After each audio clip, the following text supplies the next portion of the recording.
ઈરાનને જુઓ, એક તરફ આંતરરાષ્ટ્રીય પ્રતિબંધોથી લગભગ ભાંગી પડેલી અર્થવ્યવસ્થા અને બીજી તરફ આખા મધ્ય પૂર્વમાં પોતાની લશ્કરી તાકાતનું પ્રદર્શન.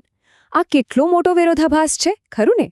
ઇઝરાયલ પર મિસાઇલોનો વરસાદ થાય છે, પણ સવાલ એ છે કે જ્યારે દેશની આવકનો મુખ્ય સ્ત્રોત એટલે કે તેલ પ્રતિબંધિત હોય ત્યારે આ બધા શસ્ત્રો માટે પૈસા આવે છે ક્યાંથી? તો આ જ એ મૂળભૂત સવાલ છે જેનો જવાબ આપણે આ સમગ્ર વિશ્લેષણમાં શોધવાનો પ્રયાસ કરીશું. આટલા બધા પ્રતિબંધો વચ્ચે પણ ઈરાન આટલું શક્તિશાળી કઈ રીતે રહી શકે છે? આ આખા રહસ્યનો જવાબ કદાચ આ એક જ આંકડામાં છુપાયેલો છે: $200 અબજ. આ ઈરાનના સુપ્રીમ લીડર દ્વારા સંચાલિત પડછાયા અર્થવ્યવસ્થાનું અનુમાનિત કદ છે. અને યાદ રાખજો, આ તો માત્ર એક સાવચેતીભર્યો અંદાજ છે. અસલી આંકડો તો આનાથી પણ ઘણો મોટો હોઈ શકે છે. તો આખરે આ કેવી રીતે શક્ય બને છે? જવાબ છે એક સમાંતર અર્થવ્યવસ્થા. એક એવી સિસ્ટમ જે ગુપ્ત રીતે પડછાયામાં ચાલે છે અને દેશના કુલ જીડીપીનો લગભગ 35% હિસ્સો બનાવે છે. ચાલો ત્યારે થોડા ઊંડા ઉતરીએ અને સમજીએ કે આ છુપી આર્થિક વ્યવસ્થાનું માળખું કેવું છે અને તે કેવી રીતે કામ કરે છે. જુઓ, આ આખી સિસ્ટમ છે ને, એ 3 અલગ અલગ પણ એકબીજા સાથે જોડાયેલા સ્તરો પર કામ કરે છે. પહેલું સ્તર છે સામાન્ય લોકોનું રોજિંદા જીવન નિર્વાહ. આ એક અનૌપચારિક ક્ષેત્ર છે જ્યાં દેશના લગભગ 70% લોકો રોકડમાં જ કામ કરે છે અને ટેક્સ ભરવાનું ટાળે છે. બીજું સ્તર છે મધ્યમ સ્તરની દાણચોરી, જેમાં સબસિડીવાળું ક્રૂડ ઓઇલ, શસ્ત્રો અને બીજો સામાન સરહદ પાર મોકલવામાં આવે છે.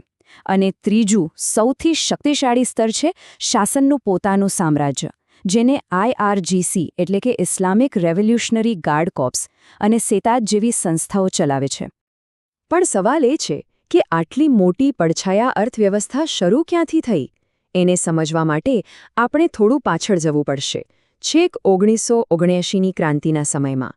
1979 પહેલાંની વાત કરીએ તો શાહના શાસનમાં દેશની મોટાભાગની સંપત્તિ અમુક ઉચ્ચ વર્ગ અને પશ્ચિમી તેલ કંપનીઓના હાથમાં હતી. પછી આવી 1979ની ક્રાંતિ, જેણે આર્થિક ન્યાય અને ગરીબોના સશક્તિકરણ જેવા મોટા મોટા વચનો આપ્યા. પણ થયું શું? થયું એનું ઉલટું. નવા શાસને ફેક્ટરીઓ, બેન્કો અને જમીન જેવી બધી સંપત્તિ જપ્ત કરી લીધી અને તેને બોનયાર્ડ્સ જેવા ધાર્મિક ફાઉન્ડેશનો અને સેતાજ જેવા સુપ્રીમ લીડરના નેટવર્કને સોંપી દીધી. આનાથી એક નવો જ અમીર વર્ગ ઊભો થયો, જેણે ફરીથી દેશની સંપત્તિ અને સત્તા પર કબજો કરી લીધો. ઓકે, તો એ તો થઈ ઇતિહાસની વાત. હવે પાછા વર્તમાનમાં આવીએ અને જોઈએ કે ઈરાન આજે પ્રતિબંધોને કેવી રીતે અવગણીને પોતાનું સૌથી કિંમતી સંસાધન એટલે કે તેલ વેચે છે.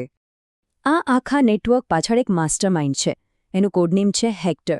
બ્લૂમબર્ગની એક તપાસ મુજબ આ વ્યક્તિ ઈરાની તેલનો વૈશ્વિક કિંગપિન છે અને તેનું અસલી નામ હુસૈન શમખાની છે.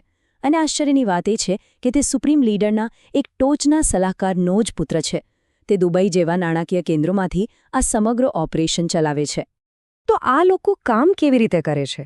એમની પદ્ધતિ ખરેખર ખૂબ જ હોશિયારી ભરેલી છે. ચાલો એને સ્ટેપ બાય સ્ટેપ સમજીએ. પહેલું પગલું, ઈરાની બંદરો પર ટેન્કરોમાં બનાવટી કાગળો સાથે તેલ ભરવામાં આવે છે.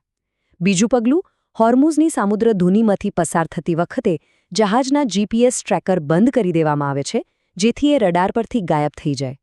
ત્રીજું પગલું, તેલ ક્યાંથી આવ્યું છે છુપાવવા માટે ખુલ્લા સમુદ્રમાં એક જહાજમાંથી બીજા જહાજમાં તેલ ટ્રાન્સફર કરવામાં આવે છે.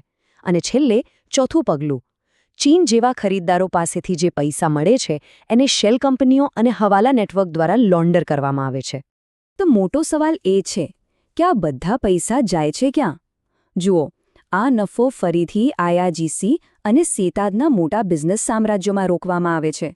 આ જ પૈસાનો ઉપયોગ હેજ ફંડો દ્વારા પશ્ચિમી બેન્કો પાસેથી લોન લેવા માટે ગેરંટી તરીકે પણ થાય છે. એટલું જ નહીં, લગભગ $7.8 અબજની ક્રિપ્ટો શેડો ઇકોનોમી દ્વારા પણ આ નાણાંનો વહીવટ થાય છે. અને અંતે આ બધા પૈસા શાસનના લશ્કરી શસ્ત્રો અને પ્રોક્સી યુદ્ધોને ભંડોળ પૂરું પાડે છે. આ તો થઈ પૈસા અને પદ્ધતિની વાત.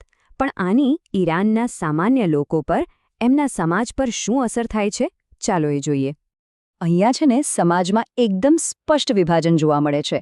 એક તરફ છે આગાઝાદે, જેનો અર્થ થાય છે ઉમરાવોના પુત્રો, આ લોકો દુબઈ જેવા શહેરોમાં વૈભવી હવેલીઓમાં રહે છે અને દેશની આર્થિક બરબાદીની એમના પર કોઈ અસર થતી નથી.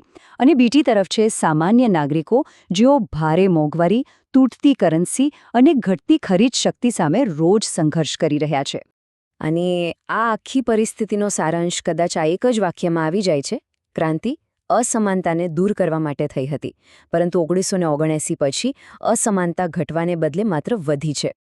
અને આનાથી શું થાય છે? એક એવું દુષ્ટ ચક્ર બને છે જેમાંથી બહાર નીકળવું લગભગ અશક્ય બની જાય છે. આ ચક્ર કેવી રીતે કામ કરે છે એ સમજવું ખૂબ જરૂરી છે. જુઓ, પ્રતિબંધો અને આર્થિક મુશ્કેલીઓના કારણે વધુને વધુ લોકોને ગુજરાન ચલાવવા માટે અનૌપચારિક અર્થતંત્રમાં જવું પડે છે. હવે જેમ જેમ આ પડછાયા અર્થવ્યવસ્થા વધે છે તેમ તેમ સરકારને ટેક્સની આવક મળતી બંધ થઈ જાય છે. આથી શાસન લોકોના કલ્યાણ પર ખર્ચ કરવાને બદલે લશ્કરી ખર્ચને પ્રાથમિકતા આપે છે. અને જ્યારે પરિસ્થિતિ વધુ ખરાબ થાય છે ત્યારે હજી વધુ લોકો આ પડછાયા અર્થવ્યવસ્થામાં જોડાવા મજબૂર બને છે. આમ જે પ્રતિબંધો શાસનને નબળું પાડવા માટે લગાવવામાં આવ્યા હતા તે જ અજાણતા આ પડછાયા સામ્રાજ્યને વધુ મજબૂત બનાવી રહ્યા છે. તો આ બધું આપણને એક ખૂબ જ મોટા અને જટિલ સવાલ પર લાવીને ઊભું રાખે છે. જો આંતરરાષ્ટ્રીય પ્રતિબંધો જે શાસનને નબળું પાડવા માટે છે એ જ અજાણતા આ પડછાયા સામ્રાજ્યને વધુ મજબૂત બનાવતા હોય તો પછી તેમની અસરકારકતા પર જ એક મોટો પ્રશ્નાર્થ નથી લાગતો?